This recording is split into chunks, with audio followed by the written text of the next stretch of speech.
तो सत्संग आधा फल का फल इन्होंने मुझको विदाई में दी। कहिए कहाँ 1000 वर्ष, कहाँ आधा फल, क्या इन्होंने विदाई की मेरी।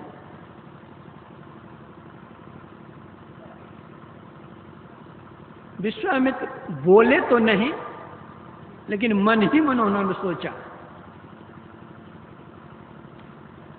ब्रह्मर्षि वशिष्ठ ब्रह्मर्षि ही थे, मन की बात को भाप गए और पूछा, मुनि जी आपका मन खिन्न क्यों है? तो भीतर में जो बात थी उन्होंने कह दी कि आप जब मेरे यहाँ गए थे, मैंने तो 1000 वर्षों की तपस्या का फल दिया आपको, और आपके यहाँ मैं आया तो आपको आधा फल सत्संग का फल हमको दिए। कहाँ 1000 वर्ष, कहाँ आधा फल, यह कैसी बात।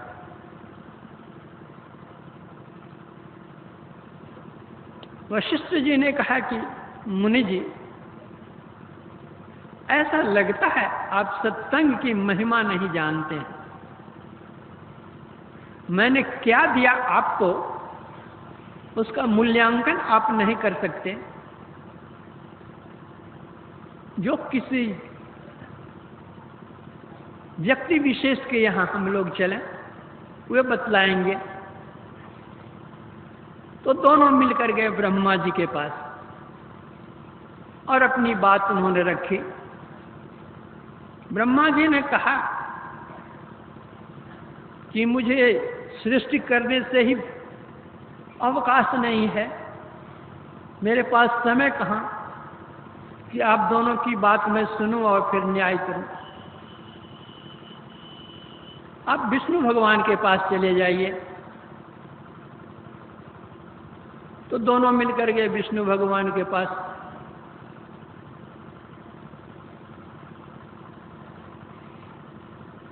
विष्णु भगवान ने भी देखा, बात सुनी, तो उन्होंने कहा, देखिए जो इस विषय के ज्ञाता हों, जो योग ज्ञान ध्यान सत्संग करते हों, उनके पास अगर आप जाइए तो आपका न्याय सही सही होगा। मैं तो पालन करता हूं, इस विषय की जानकारी मुझे नहीं कि सत्संग विशेष है कि तप विशेष है। भगवान शंकर महायोगी हैं, उनके पास आप जाइए, वे योग ध्यान जप तप सब बात जानते हैं।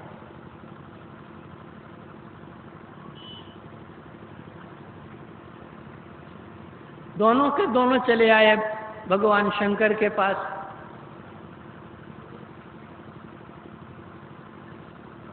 अपनी अपनी फरियाद की उन्होंने, बतलाई ऐसी सी बात। भगवान शंकर ने भी देखा कि भला कौन मोल ले, ये वशिष्ठ जी बेचारे तो शांत स्वभाव के संत हैं, ये तो कुछ बोलेंगे नहीं, लेकिन ये विश्वामित्र तो तप के धनी हैं और तपी को अहंकार बहुत होता है। कहीं श्राप अगर दे दे तो मैं इधर का न रहूंगा और उधर का रहूंगा। तो इन्होंने टाल दिया और कहा कि देखिए, जब से समुद्र मंथन के बाद मैंने विष पान किया है, तब से मेरा दिमाग सही काम नहीं कर रहा है, इसलिए आपका न्याय है वो हम नहीं कर सकते। आप शेषनाग जी के पास चले जाइए, जो पृथ्वी का भार उठाए हुए हैं, वह आपका न्याय कर देंगे। दोनों मिलकर के चले गए शेषनाग जी के पास। अपनी अपनी बातें कही। तो शेषनाग जी ने कहा कि ठीक है, मैं इंसाफ कर दूंगा। आपने जो 1000 वर्ष तपस्या का फल दिया है इनको, उस फल के बल से थोड़ी देर के लिए पृथ्वी को आप रखिए, मेरा दिमाग साफ हो जाएगा, फिर मैं बतलाऊंगा। सिर पर बोझा है, मैं बतलाऊंगा क्या? हमारे सिर के बोझा को हल्का कीजिएगा तो मैं कुछ बतलाऊंगा। तो 1000 वर्ष तपस्या का फल का जोड़ लगाया उन्होंने पृथ्वी उठाने में, लेकिन पृथ्वी टस मस नहीं हुई।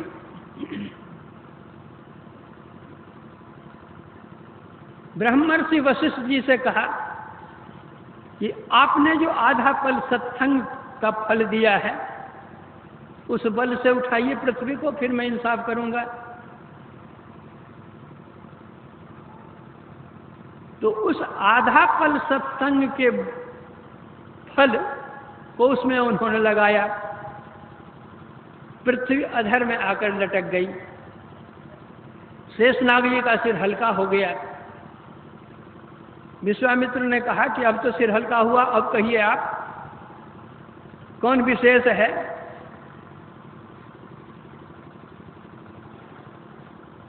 शेषनाग जी ने कहा आप तो अपनी आंखों प्रत्यक्ष देख रहे हैं कि आपका 1000 बरस का फल कुछ नहीं काम किया, और आधा बल का फल क्या कहते पृथ्वी को लटकाए हुए है।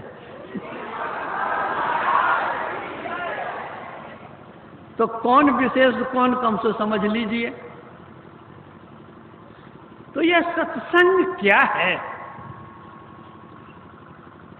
वही तुलसीदास जी कहते हैं, तात स्वर्ग अपवर्ग सुख धरिय तुला एक अंग, तूल न ताहि सकल मिली जो सुख लो सत्संग। यह हमारे सत्संगी लोगों के मन में कुछ ऐसा भी हुआ होगा, जो पुराने सत्संगी हैं, कि भक्ति करने से मुक्ति मिलती है, और मुक्ति का भी फल दे दिया उसी में, तब भी नहीं हुआ तो भक्ति करने से क्या होगा? यहां जो अपवर्ग सुख कहा गया है, मुक्ति 5 प्रकार की होती है।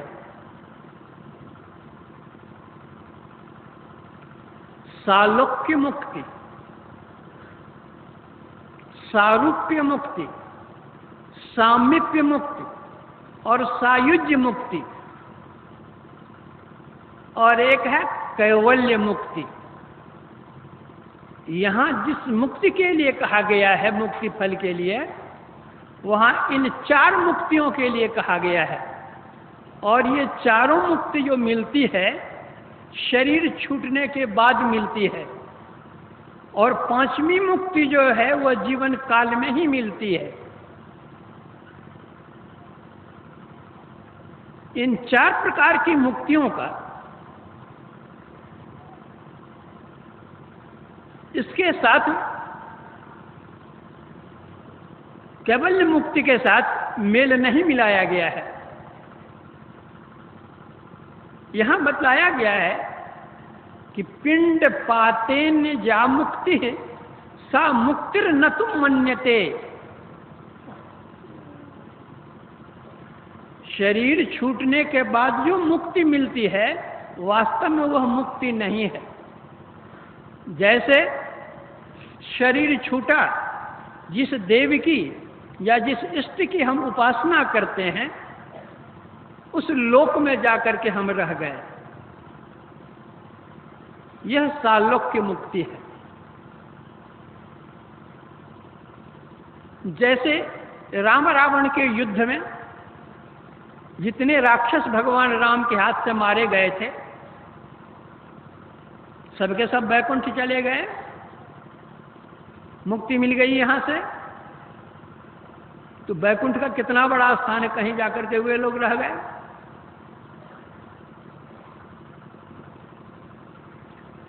सारूप्य मुक्ति, जिस समय सीता हरण हुआ था, रावण लेकर जा रहा था, रास्ते में जटायु से भेंट हुई। जटायु और रावण का युद्ध हुआ। रावण के अस्त्र से घायल होकर के जटायु गिर गया। भगवान राम जब आए तो देखा कि वह मरणासन्न है। बातें बताकर पूछकर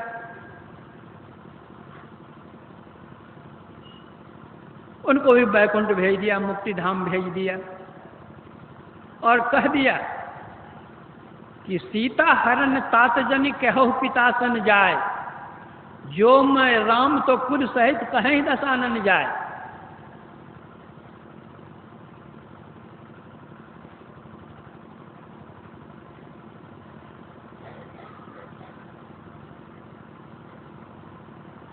तब जब वहां से जटायु जाने लगा है तो गृध्र देह तज धरि हरि रूपा, विष्णु भगवान का रूप धारण करके चतुर्भुज शरीर धारण करके चले यहां से। यह है सारूप्य मुक्ति।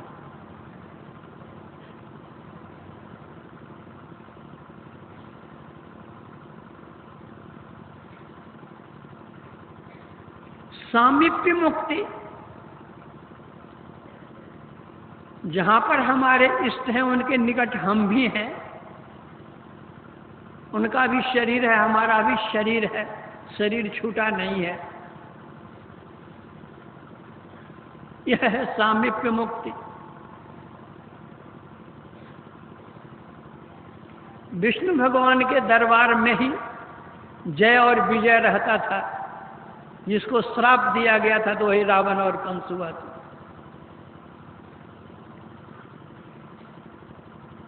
सायुज्य मुक्ति इसको कहते हैं कि अपने इष्ट के शरीर में ही समा जाना। जैसे जब शिशुपाल का शरीर छूटता है भगवान के हाथ से तो उसकी जो ज्योति थी वो भगवान कृष्ण में समा जाती है। कुंभकर्ण का जब शरीर छूटता है भगवान के से तो उसकी ज्योति भगवान राम में समा जाती है। यह है सायुज्य।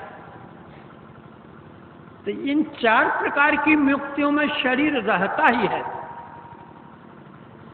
लेकिन जो कैवल्य मुक्ति होती है वो सब शरीरों को छोड़ दिया जाता है। जब कोई भी शरीर नहीं रहता है तब कैवल्य मुक्ति होती है। उस मुक्ति के लिए यहां नहीं कहा गया, इन 4 मुक्तियों के लिए कहा गया है। और भगवान ने कहा इन 4 मुक्तियों की मान्यता नहीं है। सा मुक्तिर न तो मन्यते, उसकी मान्यता नहीं है। यं कैवल्य मुक्तिस्तु केनोपायन सिद्ध्यति, जो अंतः साधना करते हैं, अंतः साधना करके अंतर ज्योति लाभ करते हैं, अंतर नाद लाभ करते हैं और नाद से भी वे परे चले जाते हैं निःशब्दम परमम पदम। वह जो मुक्ति मिलती है असल में वही मुक्ति है, वहां कोई शरीर नहीं रह जाता। असल मुक्ति यह मुक्ति है। तो सत्संग से जो तुलना की गई है स्वर्ग और मुक्ति की, उन 4 मुक्तियों के लिए, उन 7 स्वर्गों के लिए। सत्संग, सत और संग ये 2 शब्द। वह सत क्या है?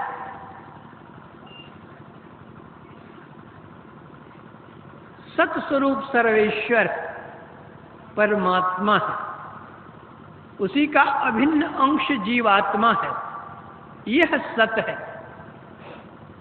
इस अंश को उस अंशी में मिला देना, इस सत को उस सत में मिला देना, यह सर्वोत्कृष्ट सत्संग है, प्रथम श्रेणी का सत्संग है। लेकिन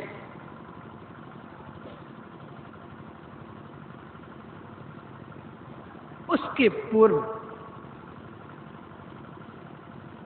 जिन्होंने सर्वेश्वर का साक्षात्कार कर लिया है, जो शांति स्वरूप संत हैं, उनके संग को भी सत्संग कहते हैं, और यह द्वितीय श्रेणी का है। संतों का संग भी महान फलप्रद होता है। बल्कि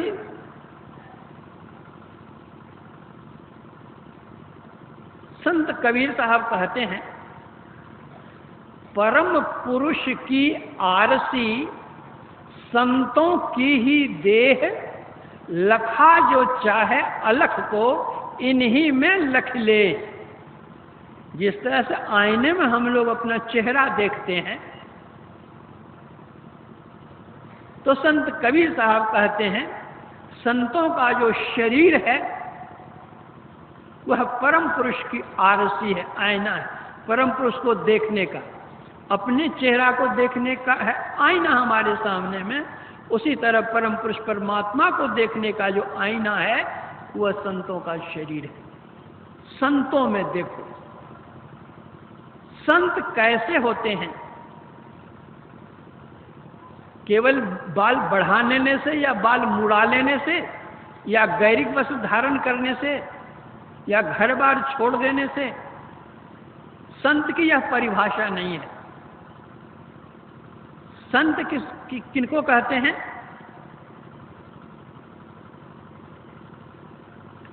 तुलसी संत सुअंबु तरु, फूले फले पर हेत, इतते ये पाहन हने, उतते हुए फल देत। जो संत होते हैं वे आम के पेड़ के समान होते हैं। व्यक्ति इधर से ढेला मारता है, पत्थर मारता है, लाठी मारता है वृक्ष में, इधर से तो ये पत्थर मारता है, लेकिन उधर से वह देता क्या है? मीठा फल, आम देता है। मार खा करके भी फल देते हैं, मीठा फल देते हैं। तो जो संत लोग होते हैं वे सहना जानते हैं, कहना नहीं जानते हैं, लड़ना नहीं जानते हैं। कहने वाले बड़े नहीं होते हैं, सहने वाले बड़े होते हैं। ईसा मसीह पर झूठा इल्जाम लगा उन लोग क्रास पर लटका दिया, लटक गए, कोई बात नहीं। भगवान बुद्ध थे,